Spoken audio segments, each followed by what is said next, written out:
आज हम शुरू करते हैं फंडामेंटल राइट्स के साथ। Fundamental rights is most important for you to understand. Exams में क्वेश्चंस आते हैं but questions are all the very easy, but हाँ आपके प्रैक्टिकल लाइफ के लिए it's very important because ultimately आपको ये ज़रूर जानना इंपॉर्टेंट है कि हमारे क्या क्या अधिकार हमको कॉन्स्टिट्यूशन ने दिए हैं। ठीक है, आज हम शुरू करते हैं फंडामेंटल राइट्स के साथ। Fundamental rights article 12 to 35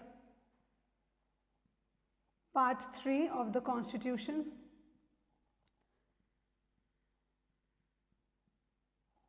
It has been taken from USA. USA is the first country which has Bill of Rights. तो USA में आपका जो था वो Bill of Rights के नाम से है, तो वहीं से ही हमने इंस्पिरेशन ड्रॉ करके इंडिया में फंडामेंटल राइट्स को मेंशन किया हमारे कॉन्स्टिट्यूशन में। ठीक है, अब पार्ट 3 को ध्यान रखना, हम लोग बोलते हैं Magna Carta of India.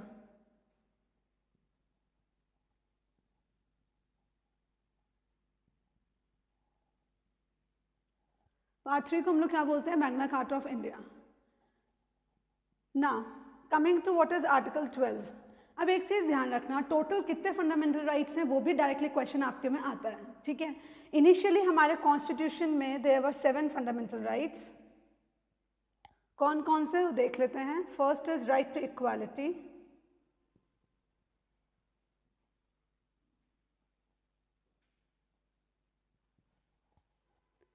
Article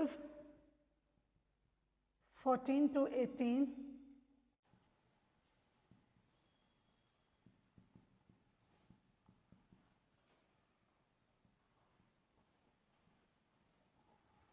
right to freedom, Article 19 to 22,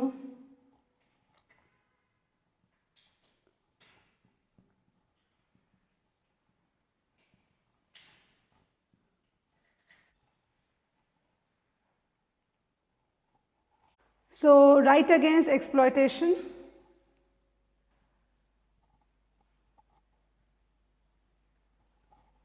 Article 23, 24,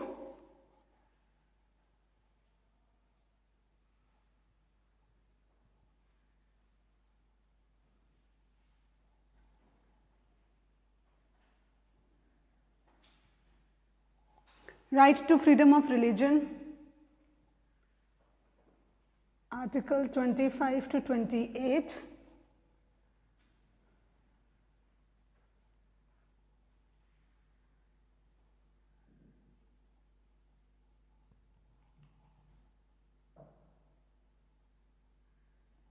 cultural and educational rights,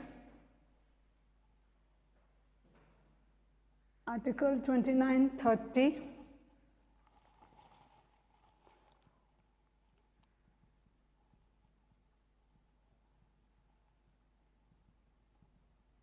right to property, Article 31,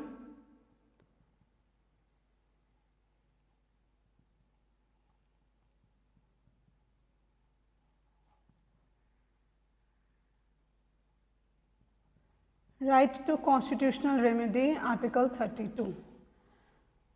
So in all there are total 7 fundamental rights. Initially हमारे कॉन्स्टिट्यूशन में 7 फंडामेंटल राइट्स थे। आपके में question ध्यान रखना है, right to equality का भी आर्टिकल पूछ लेता है कहाँ से कहाँ तक है, तो ये चीज़ ध्यान रखना। नाउ अब आफ्टर 44th अमेंडमेंट एक्ट 1978, उसके बाद से right to property is not a fundamental right. Right to property अब आपका बन चुका है लीगल राइट अंडर आर्टिकल 300। अब एक चीज ध्यान रखना, fundamental right and legal right में डिफरेंस क्या होता है। फंडामेंटल राइट तो ये होता है कि आप डायरेक्टली सुप्रीम कोर्ट अप्रोच कर सकते हो, लेकिन लीगल राइट में कभी भी आप डायरेक्टली सुप्रीम कोर्ट अप्रोच नहीं कर सकते। आपको सबसे पहले हाई कोर्ट ही जाना पड़ेगा, उसके बाद सुप्रीम कोर्ट जाना पड़ेगा। तो ये डिफरेंस हमेशा ध्यान रखना कि फंडामेंटल राइट है कि लीगल राइट है। क्वेश्चन कई बार आपके में ये भी आता है कि राइट टू प्रॉपर्टी क्या है, फंडामेंटल राइट है कि लीगल राइट है कि कॉन्स्टिट्यूशनल राइट है। तो फंडामेंटल राइट तो नहीं है, ये लीगल राइट है इन पार्ट 12, और हाँ ये कॉन्स्टिट्यूशनल राइट भी है बिकॉज कॉन्स्टिट्यूशन में मेंशन है। तो ये चीज़ ध्यान रखना। Right to property 44th amendment act 1978 से डिलीट हो चुका है, it's no longer a fundamental right, अब ये लीगल राइट बन चुका है अंडर पार्ट 12 में, ठीक है। राइट टू कॉन्स्टिट्यूशनल रेमेडी, ये भी ध्यान रखना, दिस इज ऑल्सो इम्पोर्टेंट। कहने का मतलब ये है इसमें कि जब भी आपका फंडामेंटल राइट्स का वॉयलेशन होता है या फिर कोई पार्लियामेंट ऐसा लॉ बनाता है कि आपके फंडामेंटल राइट्स को इन्फ्रिंज करता है, तब आप सुप्रीम कोर्ट अप्रोच कर सकते हो। सुप्रीम कोर्ट या high court. Supreme court under article 32 में क्या करता है कि वो रिट्स इशू कर देता है। टोटल 5 तरीके के रिट्स होते हैं इंडिया में, तो सुप्रीम कोर्ट ये 5 रिट्स इशू कर सकता है। लेकिन हाँ, ये चीज़ ध्यान रखना कि article 32 itself is a fundamental right. कहने का मतलब ये है कि जब आप सुप्रीम कोर्ट अप्रोच करते हैं for violation of fundamental rights, तो सुप्रीम कोर्ट आपको मना नहीं कर सकता। लेकिन जब आर्टिकल 226 की हम बात करेंगे, जिसमें हाई कोर्ट को पावर दिया गया है टू इशू रिट्स, तो 226 ध्यान रखना it's not a fundamental right, तो हाई कोर्ट डिनाई भी कर सकता है। तो डिफरेंस ध्यान रखना कि right to constitutional remedy itself is a fundamental right. Right to constitutional remedy को BR अम्बेडकर जी ने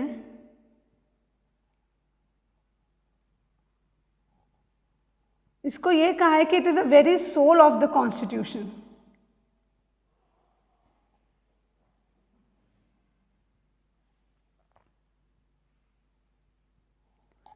तो ये भी क्वेश्चन आप में कई बार आता है कि कॉन्स्टिट्यूशन में किसको बोला गया है कि सोल ऑफ द कॉन्स्टिट्यूशन है, तो वो आपका राइट टू कॉन्स्टिट्यूशनल रेमेडीज है आर्टिकल 32 में। तो ध्यान रखना BR अम्बेडकर जी ने इसी को बोला है कि it is a very soul of the constitution, ठीक है। अब हम शुरू करते हैं आर्टिकल 12 से, क्योंकि मैंने बोला आर्टिकल 12 से 35 आपका पूरा फंडामेंटल राइट्स है। Now coming to article 12। Article 12 क्या करता है? आर्टिकल 12 डिफाइन करता है कि स्टेट होता क्या है, क्योंकि ये जानना बहुत इंपॉर्टेंट है। जब तक आपको ये नहीं पता हो कि स्टेट में क्या क्या इंक्लूड है, तो आप सुप्रीम कोर्ट या हाई कोर्ट अप्रोच नहीं कर सकते। स्टेट की जब भी हम बात करते हैं तो ध्यान रखना all executive and legislative organ of central government, executive and legislative organ of state government,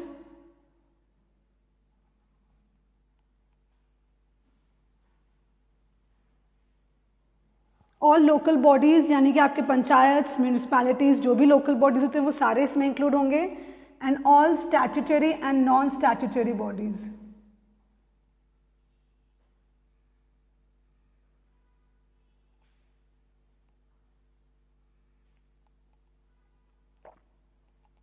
like LIC, ONGC, statutory body मैंने पहले ही बोला, जिसके लिए प्रॉपर एक एक्ट पास करके उसको बनाया गया है।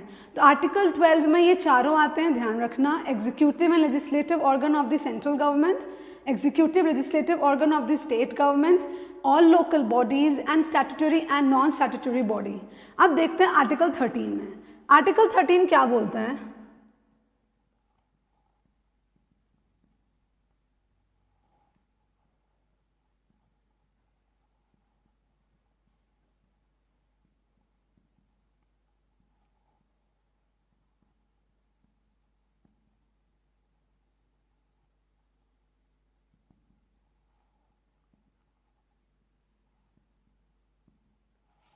आर्टिकल 13 ये बोलता है कि all laws that are inconsistent with or in derogation of fundamental rights are void.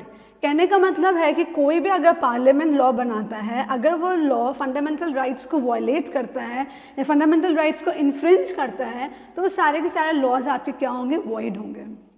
That means it is not operative, it is invalid in the eyes of law, ठीक है। अब यहाँ क्वेश्चन ये आता है कि कौन कौन से लॉज आएंगे। सो लॉज में ध्यान रखना आपका जितने परमानेंट लॉज हैं, यानी जो आपके एक्ट में कन्वर्ट हो चुके हैं, वो सारे आएंगे।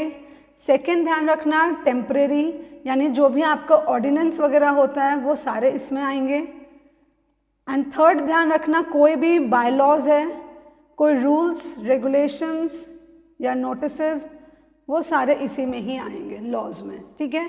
तो आर्टिकल 12 ध्यान रखना, इट डिफाइन स्टेट। आर्टिकल 13 ध्यान रखना कि all laws that are inconsistent with or in derogation of fundamental rights are void, और कौन कौन से लॉज हैं ये ध्यान रखना, ठीक है। सो ऑलमोस्ट इसमें सारे लॉज ही कवर हो चुके हैं। अब हम ये देखते हैं कि कौन कौन से fundamental rights are available only to citizens.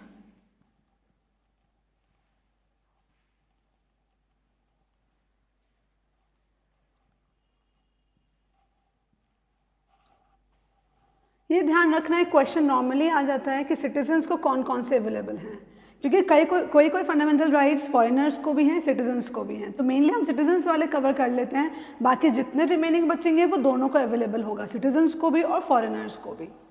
So article 15, 16, 19, 29 and 30 ये 5 आर्टिकल्स हैं जो सिर्फ और सिर्फ अवेलेबल टू सिटीजन्स हैं, यानी कि 5 फंडामेंटल राइट्स हैं जो सिर्फ और सिर्फ सिटीजन्स को अवेलेबल हैं। बाकी जितने भी फंडामेंटल राइट्स होगा वो फॉरेनर्स को भी हैं एंड सिटीजन्स को भी हैं, एक्सेप्ट एनिमी एलियंस, तो उन लोगों के लिए कोई फंडामेंटल राइट्स नहीं है। अब सबसे पहले हम शुरू करते हैं राइट टू इक्वालिटी के साथ।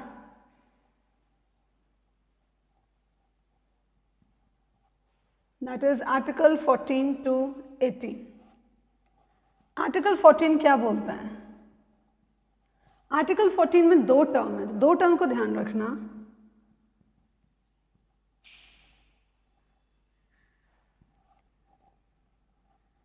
एक है equality before law,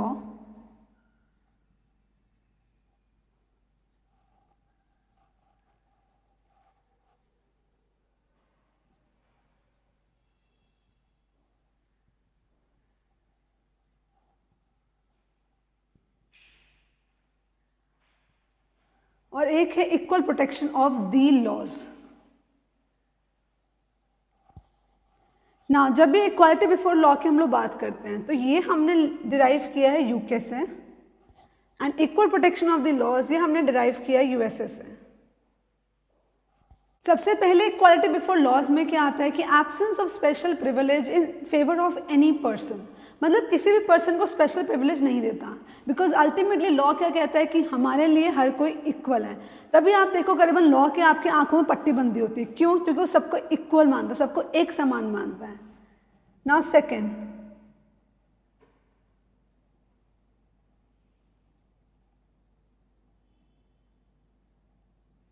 no one is above law, यानी कि कोई क्राइम या तो प्राइम मिनिस्टर ने किया हो या कोई क्राइम किसी फार्मर ने किया हो, सबके लिए एक समान है। No one is above law, law से ऊपर कोई नहीं है। And third,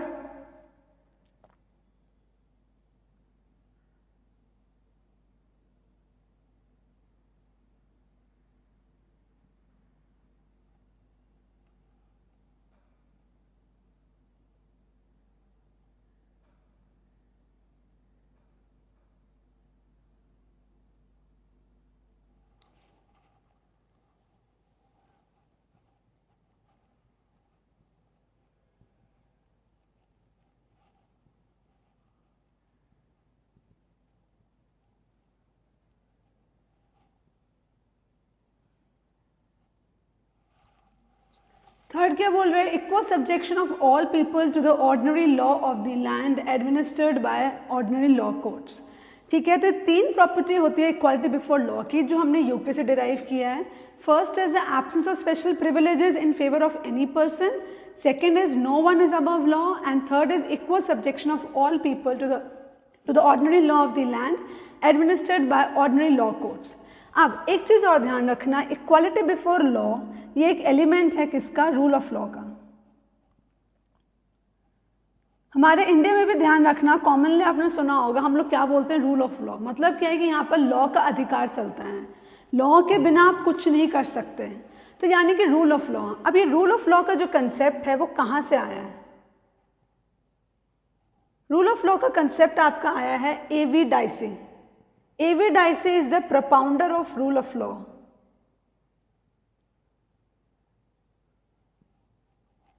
so A.V. Dicey is the propounder of rule of law. Rule of law का एक एलिमेंट ये भी है, इक्वालिटी बिफोर लॉ।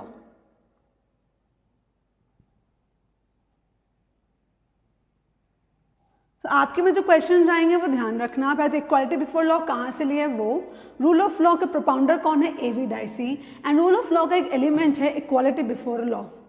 ठीक है ना। अब हम लोग बात करते हैं equal protection of the laws.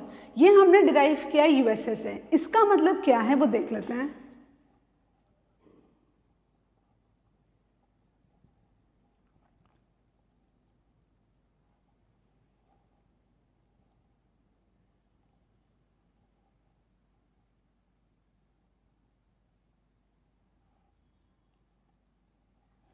Equality of treatment in equal circumstances, यानी कि अगर सर्कमस्टांसेस सिमिलर हैं तो उसमें ट्रीटमेंट भी सिमिलर होना चाहिए।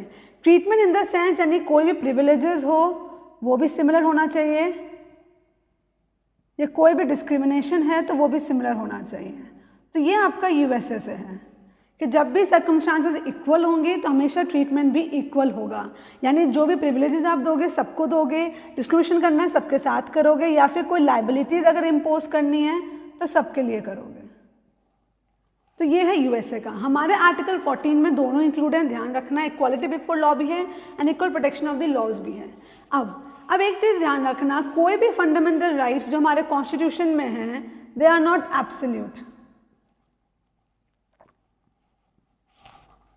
ठीक है, कोई भी फंडामेंटल राइट्स एब्सोल्यूट नहीं है। मेरे कहने का मतलब ये है कि हर फंडामेंटल राइट्स में कोई ना कोई एक्सेप्शन जरूर है।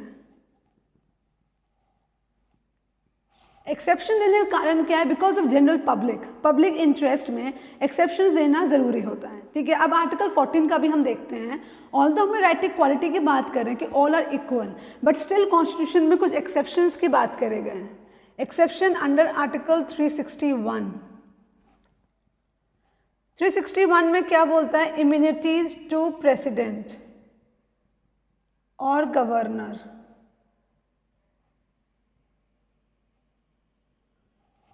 मतलब क्या है कि इंडिया में अगर हम बात करें तो president and governor during their term of office they can not be arrested. मतलब जब तक इनका कार्यकाल चलता है तब तक इनको अरेस्ट नहीं किया जा सकता। कोई भी क्रिमिनल प्रोसीडिंग्स इनके अगेंस्ट इनिशिएट नहीं हो सकती।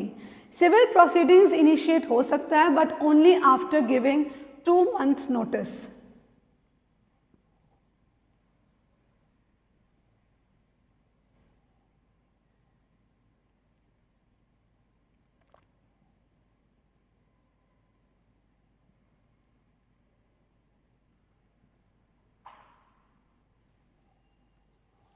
तो ये ध्यान रखना, ये इम्यूनिटीज़ हमने प्रेसिडेंट और गवर्नर क्यों दी है, पब्लिक इंटरेस्ट को ध्यान में रख के। ऑब्वियसली बात है क्योंकि इंडिया का president is the first citizen of India, वैसे governor is the first citizen of the state. तो ऑब्वियसली बात है कि हम अपने इमेज को बचाने के लिए कुछ इम्यूनिटीज़ इन लोग को देते हैं। ठीक है, तो ये चीज़ ध्यान रखना, क्रिमिनल प्रोसीडिंग्स कभी भी इनिशिएट नहीं हो सकती हैं during the term of office. Civil proceedings हो सकता है but only after giving 2 months notice. ये भी क्वेश्चन आप लोग के एग्जाम में रहता है। Now next, Article 361A.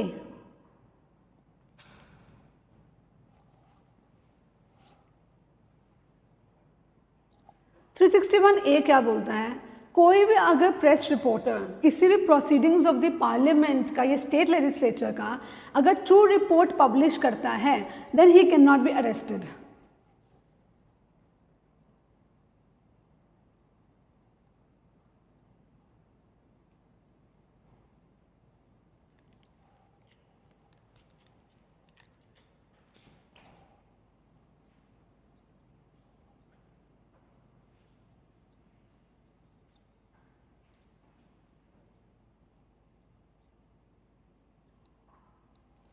Publishing true reports of the proceedings of parliament, तो कोई भी प्रेस रिपोर्ट अगर पब्लिश करता है तो उसको आप अरेस्ट नहीं कर सकते। नेक्स्ट, आर्टिकल 105 एंड आर्टिकल 194 दोनों सेम हैं। अब इसमें क्या होता है, ये एमपी या एमएलए अगर वो पार्लियामेंट में कुछ भी बोलते हैं then they can not be arrested और इम्प्रिजन्ड। क्यों, ऐसा क्यों होता है, बिकॉज उनका जो फंक्शन है वो फंक्शन को पूरा करने के लिए ये एक्सेप्शन इक्वालिटी में डालना ज़रूरी है। MP और MLA एनीथिंग सेड और done in parliament can not be arrested. मतलब वो MP MLA पार्लियामेंट या लेजिस्लेचर में कुछ भी कहते हैं उनको अरेस्ट नहीं कर सकते। लास्ट एक्सेप्शन देख लेते हैं, वो है आपके डिप्लोमैट्स के लिए। डिप्लोमैट्स हैं या एम्बेसडर्स हैं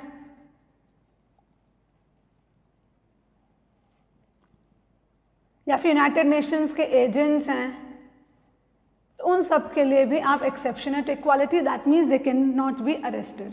तो एक्सेप्शंस ध्यान रखना, fundamental rights are never absolute.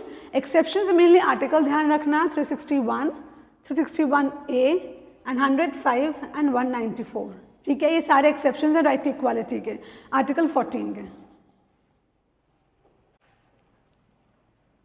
Article 14 का एक लास्ट एक्सेप्शन और देख लेते हैं, that is article 31C।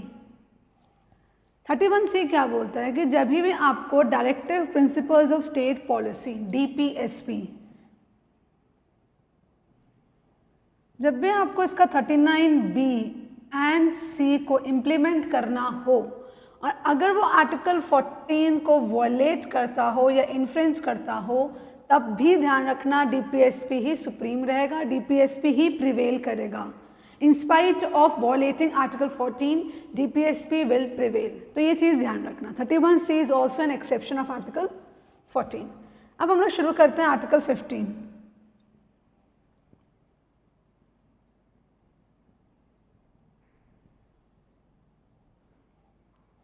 Article 15 क्या बोलता है? Prohibition of discrimination on certain grounds.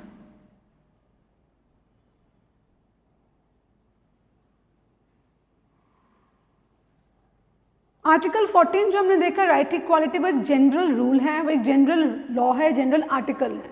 15, 16, 17, 18 कहीं ना कहीं उसी 14 को इम्प्लीमेंट करने में मदद करते हैं।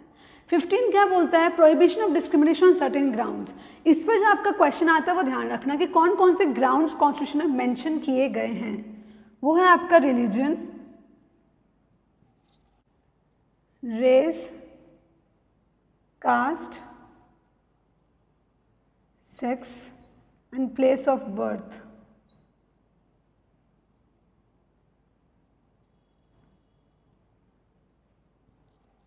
Religion, race, caste, sex and place of birth, ये 5 ग्राउंड्स हैं जिनके आधार पे आप कभी भी डिस्क्रिमिनेशन नहीं कर सकते, ऐसा हमारा कॉन्स्टिट्यूशन कहता है।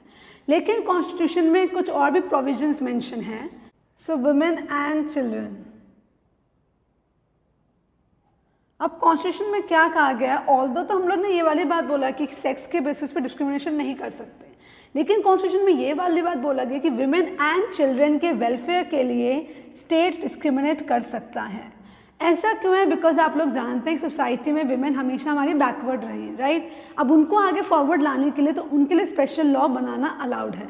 चिल्ड्रन की भी हम बात करें, क्योंकि ये लोग भी आपके, अगर हम बात करें तो ये भी आपके अंडर प्रिविलेज सेक्शंस में आते हैं, तो इसलिए स्टेट को अलाउड है कि आप इनके लिए भी स्पेशल कोई लॉ बना सकते हो। बट हाँ, कहीं पर भी मेन के लिए स्पेशल लॉ के लिए अलाउड नहीं है। तो वुमेन एंड चिल्ड्रन के लिए स्पेशल लॉ स्टेट बना सकता है। It will not violate article 15 को। सेकेंड प्रोविजन क्या है कि जो आपके socially and educationally backward classes हैं,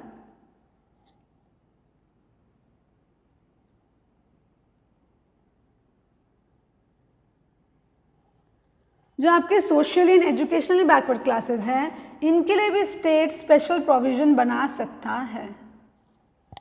तो टर्म ध्यान रखना, सोशली एंड एजुकेशनली, ठीक है। तो इनके लिए भी स्टेट आपका स्पेशल प्रोविजन बना सकता है। अब ध्यान रखना, हमने सिर्फ स्पेशल प्रोविजन की बात करी, कॉन्स्टिट्यूशन कहीं पर रिजर्वेशन की बात नहीं करता। Reservation is one of the means to ensure social and educationally backward classes to come forward, लेकिन reservation is not a right under article 15, ठीक है। एंड नाउ अब आप लोग को पता होगा फॉर इकोनॉमिकली बैकवर्ड क्लासेस के लिए भी स्टेट लॉ बना सकता है।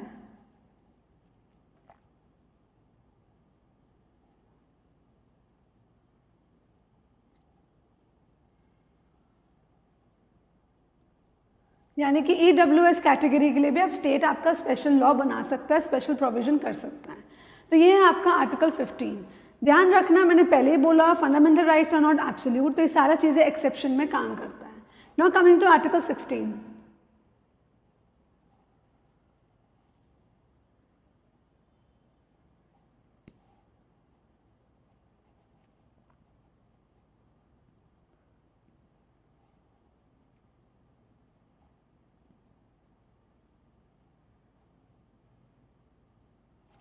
Equality of opportunity in matters of public employment, कहने का मतलब ये है कि पब्लिक एम्प्लॉयमेंट में आपको सबको अपॉर्चुनिटी देनी होगी आगे बढ़ने की। आप कहीं पर भी डिस्क्रिमिनेशन नहीं कर सकते और डिस्क्रिमिनेट करके उनको बैकवर्ड नहीं कर सकते। अब हम जहाँ यहाँ बात करेंगे equality of opportunity in matters of public employment, तो इसमें ये वाली बात बोलता है कि स्टेट डिस्क्रिमिनेट नहीं कर सकता on grounds of religion, race, caste, sex, place of birth, residence and descent। तो यहाँ पर एक नया ऐड हुआ है 15 में, देखो तो आप सिर्फ 5 ही ग्राउंड्स हैं, लेकिन यहाँ पर आपके 6 ग्राउंड्स हैं, एक डिसेंट भी ऐड हो गया है। तो यानी इन सब ग्राउंड्स पे स्टेट डिस्क्रिमिनेट नहीं कर सकता इन मैटर्स ऑफ पब्लिक एम्प्लॉयमेंट में। लेकिन हाँ, अब इसके भी कुछ एक्सेप्शंस हैं।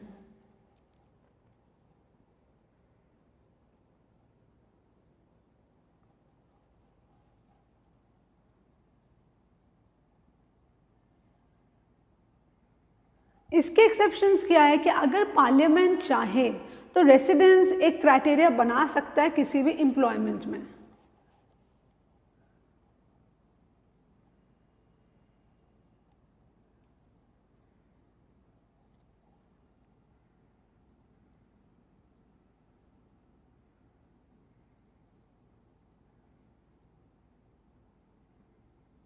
as a criteria in matters of employment।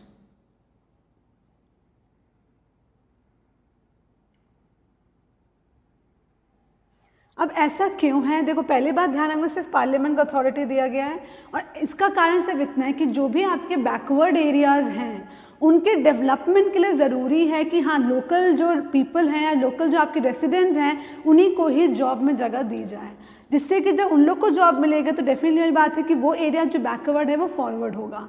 तो ध्यान रखना, parliament can set residence as a criteria in matters of employment. Now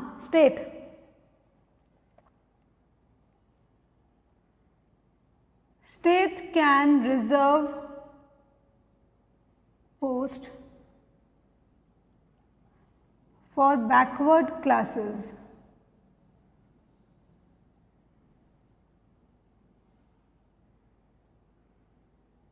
who are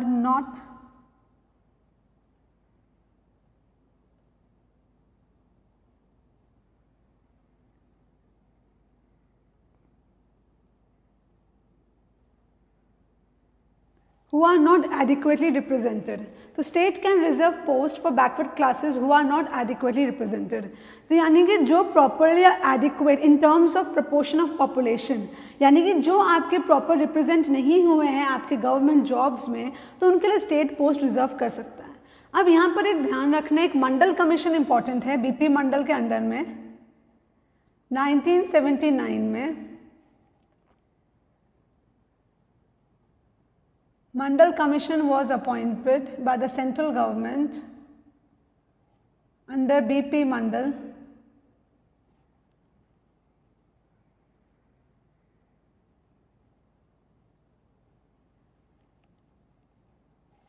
और इन्होंने क्या कहा, इन्होंने ये वाली बात बोला कि 27% of the reservation for OBC.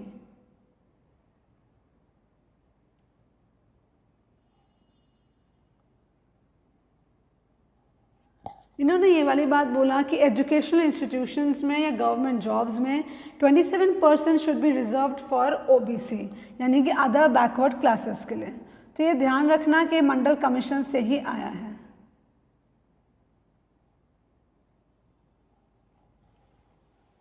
ठीक है, और अभी आपने देखा कि ईडब्ल्यूएस के लिए भी आपका रिजर्वेशन है, ईडब्ल्यूएस के लिए आपका 10% रिजर्वेशन है। नेक्स्ट हम लोग आर्टिकल देखते हैं, आर्टिकल 17,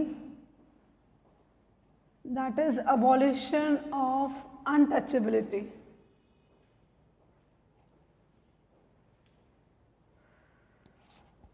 एक चीज ध्यान रखना, untouchability has not been defined in the constitution, कहीं पर डिफाइन नहीं, ध्यान रखना। So article 17 abolishes untouchability and forbid its practice in any form. ना इसके लिए एक पनिशमेंट प्रिस्क्राइब करने के लिए, इसको प्रोहिबिट करने के लिए पार्लियामेंट ने एक्ट पास किया है which is untouchability offences act, untouchability offences act 1955, जिसका नया नेम है protection of civil rights act.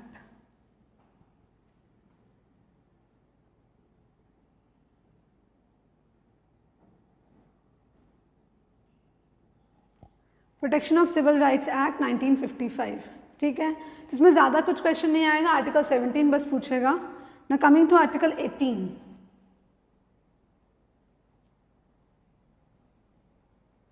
abolition of titles।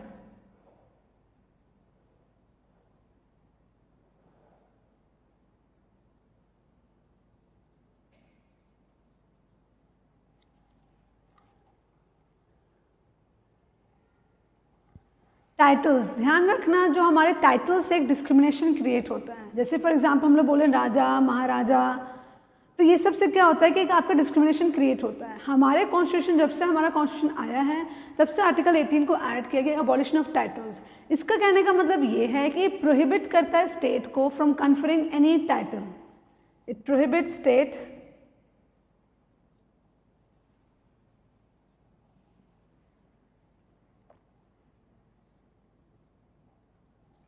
from conferring any title।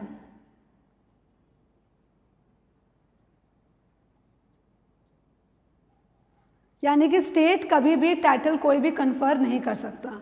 जो ब्रिटिशर्स के टाइम पे हुआ करता था वो अब इंडिया के टाइम पे उसी चीज़ को अबॉलिश किया गया है कि स्टेट कभी भी किसी भी टाइटल कन्फर नहीं कर सकता। सेकेंड चीज़ और ध्यान रखना,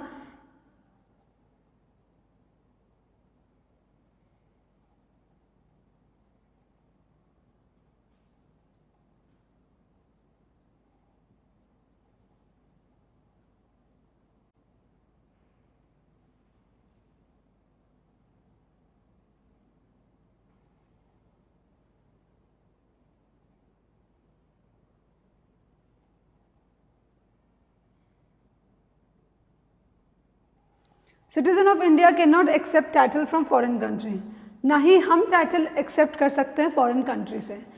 अगर कोई भी person if he is holding office of profit in India, तो अगर फॉरेन कंट्री कोई भी टाइटल अगर देना चाहती है या फॉरेन कंट्री कोई भी सैलरी या अमिलमेंट्स देना चाहती है, तो ध्यान रखना बिना प्रेसिडेंट के परमिशन के नहीं कर सकते। तो अल्टीमेटली ध्यान रखना कि सिर्फ प्रेसिडेंट के परमिशन से ही कोई भी पर्सन फॉरेन का पोस्ट होल्ड कर सकता है या फॉरेन से टाइटल रिसीव कर सकता है, any person holding office of profit, ठीक है। तो ये दो चीज़ ध्यान रखना, बाकी आर्टिकल 18 में भी ऐसा कोई क्वेश्चन नहीं आएगा। कमिंग टू आर्टिकल 19, अब हम लोग बात करेंगे राइट टू फ्रीडम। हमारा राइट टू इक्वालिटी फिनिश हो चुका है फ्रॉम 14 टू 18। अब राइट टू फ्रीडम की बात करेंगे from article 19 to 22। Total there are 6 freedoms, initially there were 7, ये ध्यान रखना। एक जो मैंने पहले ही बोला right to property 44th amendment act से डिलीट हो चुका है। जो 7th था वो भी इसी चीज़ को लेकर था, right to hold and dispose of property, लेकिन अब वो डिलीट हो चुका है from fundamental rights. So there are total 6 rights, total there are 6 fundamental rights. Right to freedom is also important. ध्यान रखना हमारे जो आर्टिकल 14 है, 19 है, 21 है, इसको हम लोग बोलते हैं गोल्डन ट्रायंगल।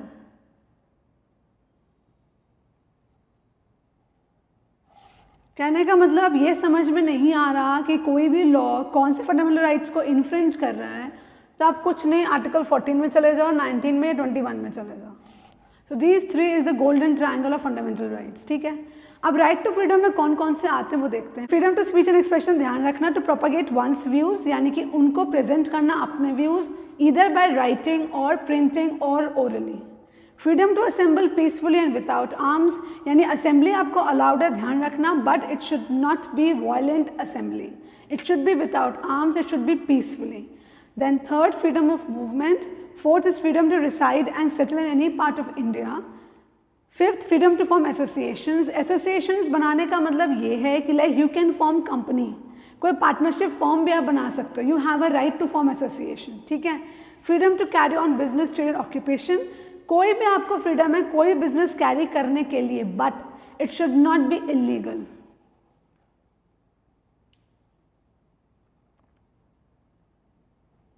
इलीगल नहीं होना चाहिए ना। अब ये सारे फंडामेंटल राइट्स भी already they are not absolute, so they are certain exceptions to it. अब एक चीज ध्यान रखना, कई बार आप में क्वेश्चन आता है कि freedom of press,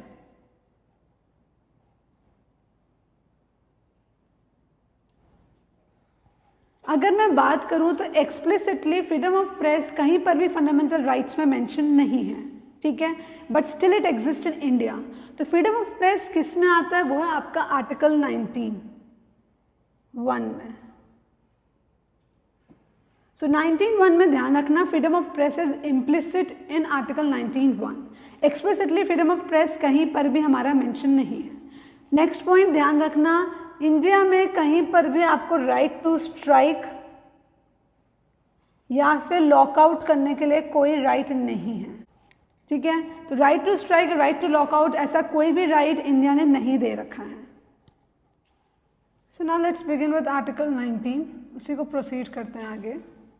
article 19 total 6 fundamental rights आते हैं। First is the freedom of speech and expression.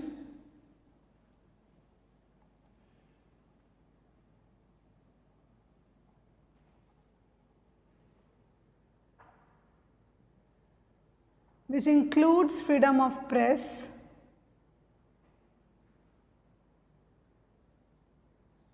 ना जैसे मैंने पहले ही बोला था कोई फंडामेंटल राइट्स एब्सोल्यूट नहीं है। सो इन कॉन्स्टिट्यूशन में अगर आप देखेंगे there are certain reasonable restrictions,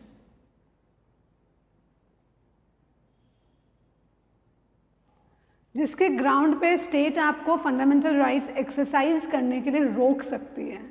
अब कौन से रीजनेबल रेस्ट्रिक्शंस हैं, ये आपके क्वेश्चन पर्सपेक्टिव से इंपॉर्टेंट है।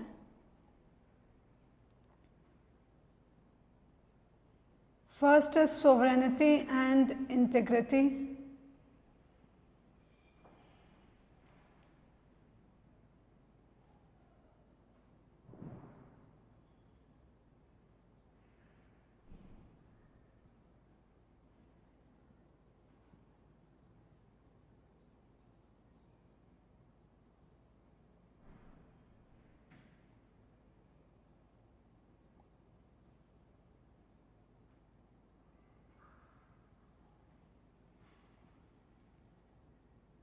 Friendly relations with foreign states,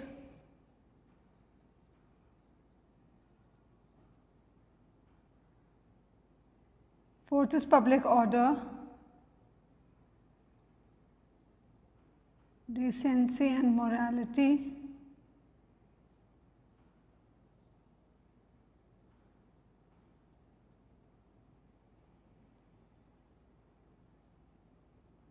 sixth defamation, seventh contempt of court,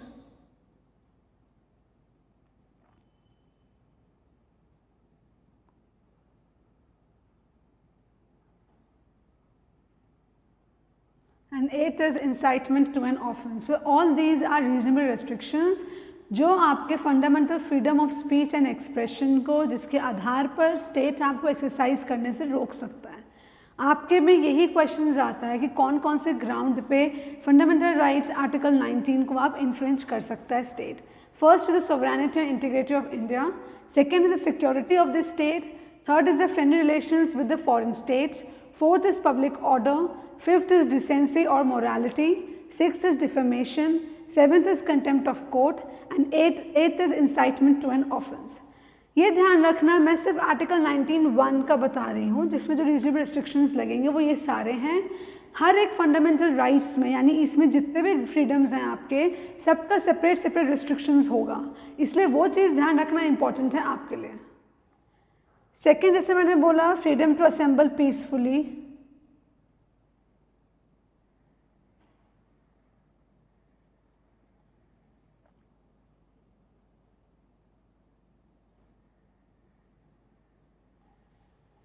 इसमें रीजनेबल रिस्ट्रिक्शंस की अगर हम बात करें तो इसमें सिर्फ 2 ग्राउंड पे लग सकता है।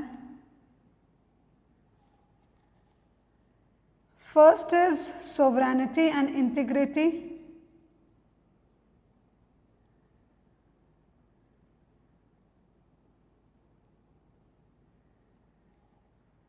Second is your public order.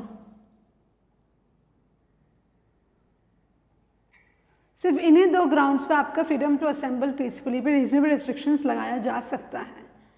Third is freedom of association.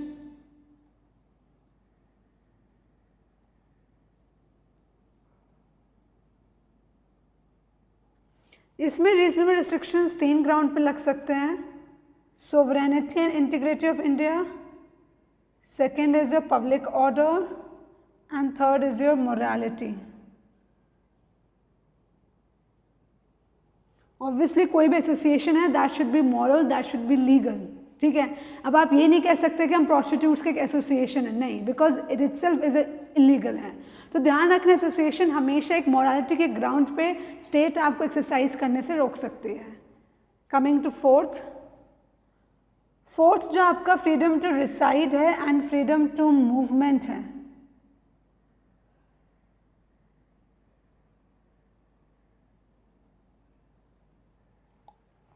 इन दोनों को अगर हम बात करें तो ये दोनों आपके साइड बाय साइड चलते हैं, बिकॉज मूवमेंट मतलब भी क्या होता है आपका कि आप एक स्टेट से दूसरे स्टेट में मूव कर रहे हो। रिसाइड एंड सेटल का मतलब क्या है कि आप एक स्टेट से दूसरे स्टेट में रहने जा रहे हो, तो दोनों ऑलमोस्ट सेम है। अब एक चीज़ ध्यान रखना, फ्रीडम टू मूवमेंट में हमेशा हम लोग बात करते हैं under article 19 only internal movement, मतलब एक स्टेट से दूसरे स्टेट जाना, एक कंट्री से दूसरे कंट्री की हम लोग बात नहीं करते। एक्सटर्नल मूवमेंट की हमेशा ध्यान रखना, जब भी बात आएगा वो आपका आर्टिकल 21 में जाएगा। So article 19 talks about only internal movement. अब इसमें रीजनेबल रेस्ट्रिक्शन देख लेते हैं। In the interest of general public,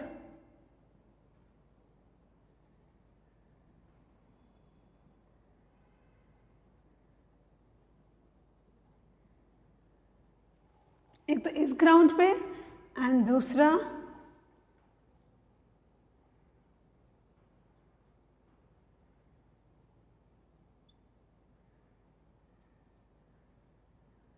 for the protection of ST, scheduled tribes की प्रोटेक्शन के लिए, तो उस ग्राउंड पे भी freedom to reside and freedom to movement को रेस्ट्रिक्ट किया जा सकता है। Freedom to carry on business, इसमें क्या कर सकता है state, in the interest of general public कोई भी रेस्ट्रिक्शन लगा सकता है, और स्टेट ये भी लगा सकता है कि कोई भी प्रोफेशनल या technical qualification for carrying on business. For example अगर मैं बात करूँ, बिहार गवर्नमेंट ने क्या बोला कि किसी को अगर मेडिसिन की शॉप खोलनी है तो ज़रूरी है कि उसके पास एक MR की डिग्री होना चाहिए, right, B pharma M pharma की डिग्री होना चाहिए। यानी ये जो आपका प्रोफेशनल क्वालिफिकेशन लगाया गया है for carrying on medicine business, तो कहीं ना कहीं आपके freedom to carry on business में ही लगाया गया है, and it does not violate article 19। आप इस चीज़ को चैलेंज नहीं कर सकते हो in the court of law, ठीक है।